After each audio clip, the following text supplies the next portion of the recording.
Glória a Deus, louvado seja o nome do Senhor Jesus Cristo.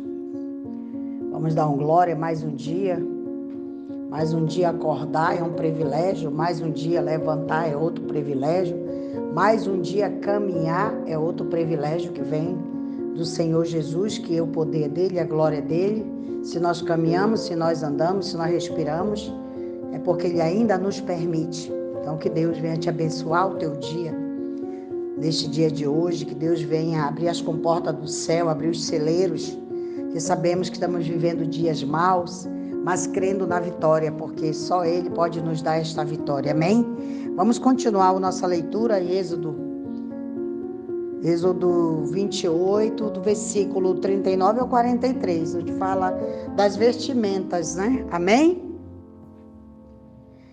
E bordarás uma túnica de linho fino, e também farás uma mitra de linho fino, e farás também um cinto de obras de bordador. O feitio do bordado fala da obra terminada. O fato de que as vestimentas dos filhos de Arão não continham bordado nos diz que a obra deles nunca terminava. E de fato, não terminava. Eles estavam continuamente oferecendo sacrifícios, simplesmente porque o sangue dos touros e cabritos machos não podiam realmente tirar o pecado.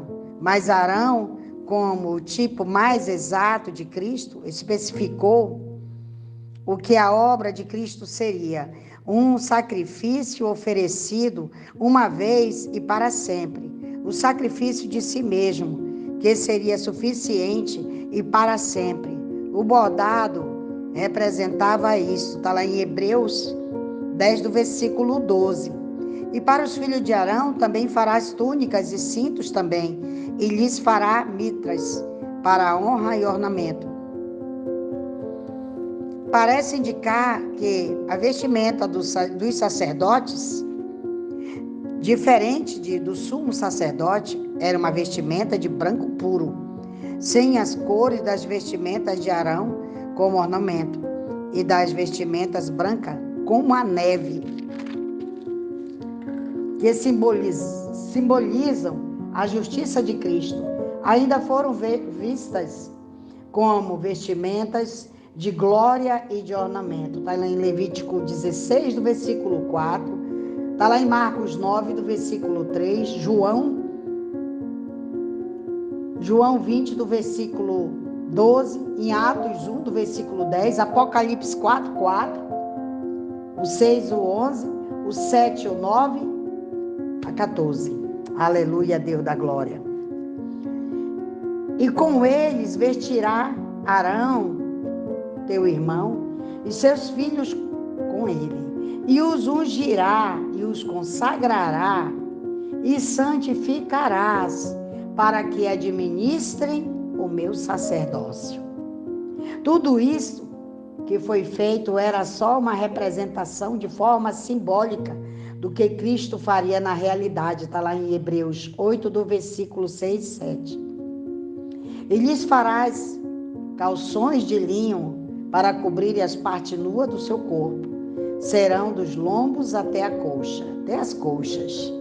Tais vestes cobriram a nudez, o que muitos tinham a ver com a cobertura do julgamento de Deus e com a modéstia.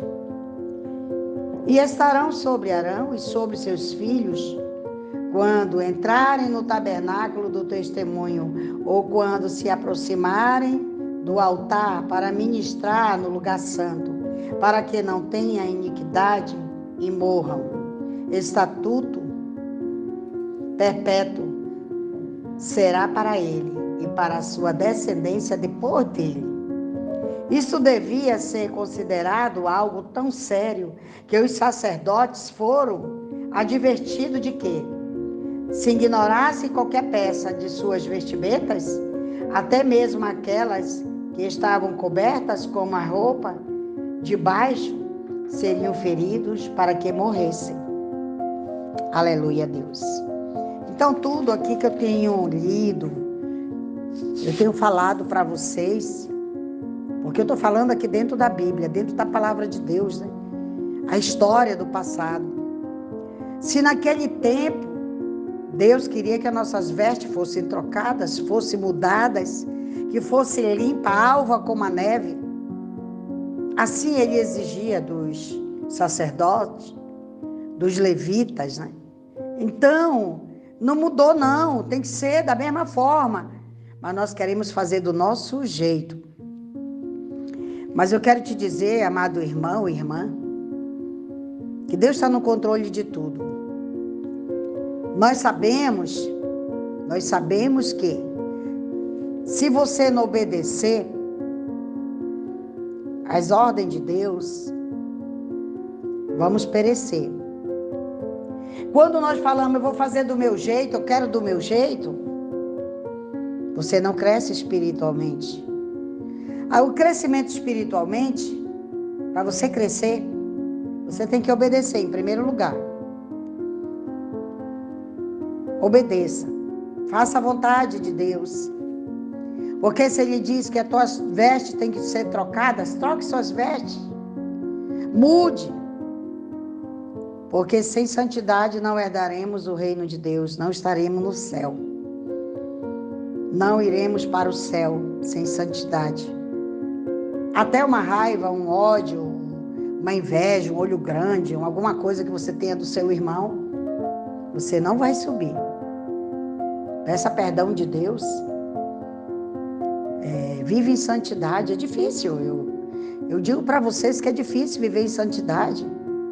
Viver essa santidade que Cristo quer que nós sejamos santos, que nós devemos trocar nossas vestes, é difícil, mas não é impossível. Aquele que crê, aquele que faz a vontade de Deus. Ainda há pouco eu estava conversando com o pastor venezuelano. Ele me conhece há 16 anos. Durante a minha trajetória, meu retorno para Cristo, fui batizada desde os 15, pela igreja quadrangular. Depois renovei por uma outra igreja, só renovei meu batismo, porque batizado eu já era, desde os 15. Então, quando você tem uma promessa, quando Deus ele te separa, não adianta você tentar fugir, não adianta você só vai perecer até você retornar. Porque nós sabemos que Deus é Deus, quando Ele nos toca, aí nós vamos perecendo, vamos adoecendo, a carne começa a passar mal, o espírito fica fraco. Então, quero te dizer, tudo que eu estou lendo aqui, para a honra e glória do meu Deus, que Ele mandou eu ler, a palavra de Deus, ministrar e deixar pequenos trechos no YouTube, no meu canal da Bispa Ivana. Eu estou falando exatamente o que está aqui. Então, naquele tempo, por que as vestes dos filhos de Arão não tinha bordado algum? Não tinha bordado.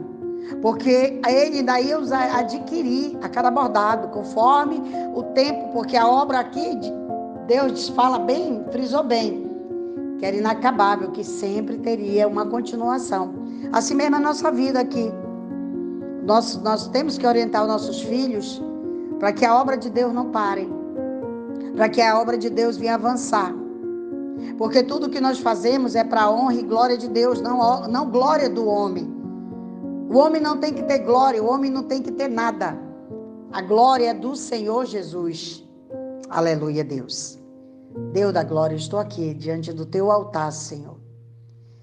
Oh, Deus da glória, eu te apresento aqui o painel de fotografia, te apresento os cadernos de oração, te apresento aquele jovem, Senhor, que se encontra muito enfermo, porque foi assistir muito aqueles jogos Free Fire, eu não sei nem dizer o nome direito da coisa, que trouxe loucura para ele, trouxe perturbação, mas que nesse momento, Senhor, eu me coloco na tua presença, Senhor, visita ele, continua com ele, Senhor, mudando a história dele, mudando a história de muita gente, Senhor, porque eu sempre oro assim, Senhor, visita. Para ti, Senhor, não há fronteira, nem distância. Porque tu alcança a todos, porque não vai cair um fio do meu cabelo sem a tua permissão. Abençoa, Senhor, aquele jovem que ficou endemoniado, ficou louco. Porque ficou tanto tempo em jogos pelo telefone, meu Deus e meu Pai.